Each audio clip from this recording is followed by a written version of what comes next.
Hey guys, welcome back to my channel. Today's video is how to stretch out your hip flexors, especially when they're like really tight and create problems and pains.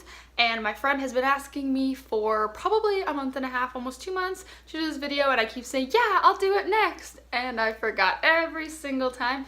Please ignore my little friend. We don't like him. It's like an enemy pretty much. Frenemy. But so I have like a list of everything I want to explain before we get into the video. So I will put a timestamp here, area, and if you would like to just know the stretches, you can click to that point. If you would like to know some knowledge behind stretches and why this kind of situation can like cause injuries and pain, then you can listen to me rant. So let's get into it. So the hip flexor is made up of 3 main muscles. So you got the rectus femoris. Let me just read how to pronounce this. Iliopsoas. I think that's how it's said. I don't really know. I tried doing the pronunciation things on YouTube and all of them sounded different. So rectus femoris, iliopsoas, and sartorius. Oh my gosh. So the rectus femoris is one of the 4 quad muscles. And the iliopsoas is the inner hip muscle, so like your inner like leg area. And it consists of the psoas. I think that's how you say the last part of iliopsoas. I don't know. The psoas major and the iliacus. I hate saying names of muscles because they never come out how they're in my head. So that's awesome. Okay, so it's, yeah, they consist of the psoas major and the iliacus, if that's how it's pronounced. I'm sorry if it's not. And the oh my gosh, I actually wrote out like how to pronounce them in the corner. That's why I'm looking down. Sartorius is the longest muscle in the body, and it's the inner thigh kind of area as well, with like everything, because like a lot of these stretches do stretch out your inner thigh and like the top of your hip area. For the hip flexor like portion, I will put a picture up of what like the hip flexor looks like on the body so you can understand like what I'm talking about a little bit better. It's a thin band like muscle found on like the anterior region of the thigh, which is the inner, and it's important for it's an important flexor and rotator of the thigh at the hip joint. So if it's tight, or all these muscles are tight all together, it is really hard to get that full range of motion you would like, and it can cause pain. So let's get into that. So the hip flexor allows you to bend at your knee and flex at your hip. So flexion of your hip is like if you were laying flat and you came together. It's bending at the hip, and then extending obviously is coming away from your body. So what else did I want to touch on there? Tight hip flexors can decrease your range of motion. So with a limited range of motion with tight hip flexors, it can pull your pelvis back. So as you saw in like the thumbnail, it will rotate your butt, so like you have an arch in your back, and it's called an anterior pelvic tilt. And the way it is, it's like an unnatural like forward tilt, which causes back pain, which is why if you see people standing with like their butt popped out, they will have probably like terrible back pain. I remember doing gymnastics, and I had a bunch of little girls when I was like probably around like 13 to 15 years old, and there was a bunch of like 6 to 8 year olds with this like beyond flexible, and they had that back curve, and it was like to the point where their low back was like, if you were supposed to be like this, it was like their butt was like here, like instead of being like down here. Like it was so curved. It was, I didn't know at the time like that it was actually a bad thing, but holy, I feel really bad for them because I already have enough back pain and I wasn't even flexible in my back. So I couldn't imagine them now. But along with that, the hip flexor is a major stabilizer for your lower body. So if it's too weak, then you could have poor balance or postural problems. So if you would like a video on how to strengthen your hip flexors after this one on how to stretch them, then leave a comment below so I know, because I will do an entire video on the importance of stretching them, or on strengthening them, because it is important to have strong hip flexors plus stretched out hip flexors so you can balance it out, you're not in pain, but you can support your body, all that good stuff. So if you'd like to see the stretches, then keep watching the video. Okay, so we're gonna start with the lunge stretch, and you should go down until you feel a good stretch here.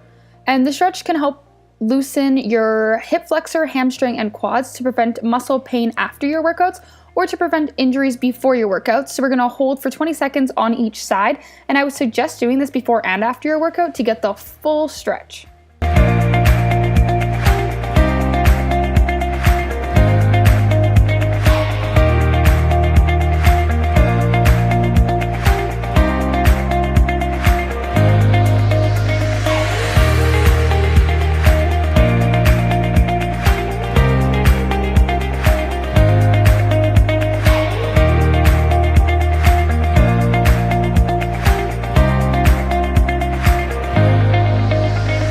Now we're going to do head to knee stretch. So this targets the hip flexor and the hamstring.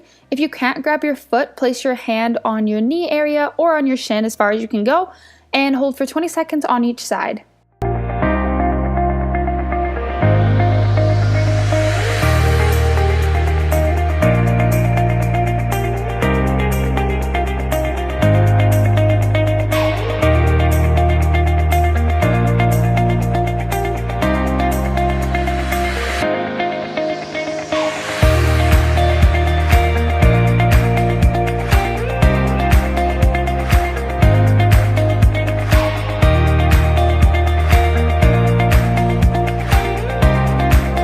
Onto the pigeon stretch. With this stretch, you get a deep glute stretch, as well as it stretches your groin and your poiesis. I can never announce that, as you heard in my intro. And it's the poiesis major, which is the iliopoiesis or inner hip muscle. And we're going to hold for 20 seconds each.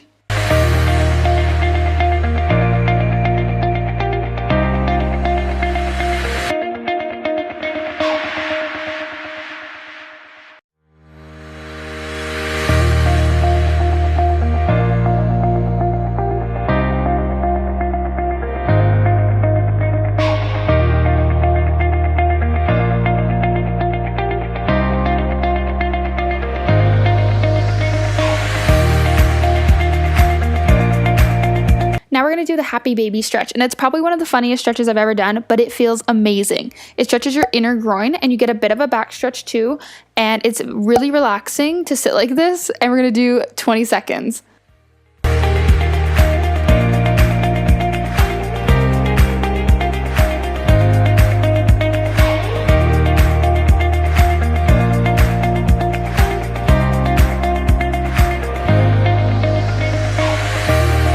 Finally, we're going to do the frog stretch. This stretches your adductors and your groin, and you can either go on your hands, elbows, or lay flat on your chest depending on your flexibility. And again, we're going to hold it for 20 seconds.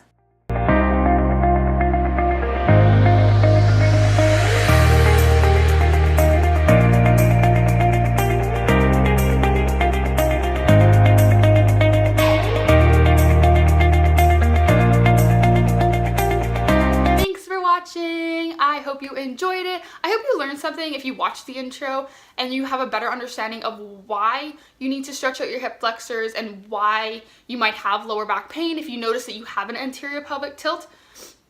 A lot of people don't realize that. I know my boyfriend has it, and I have actually, he was part of one of my projects for school when I had to do a project on, I think it was on posture, something like that. And so I used him as my anterior pelvic tilt example and why he was doing it wrong and how to fix it and all that stuff. So yeah, if you like this video, give it a huge thumbs up and leave comments below if you want a strength video, as well as just any video suggestions you'd like.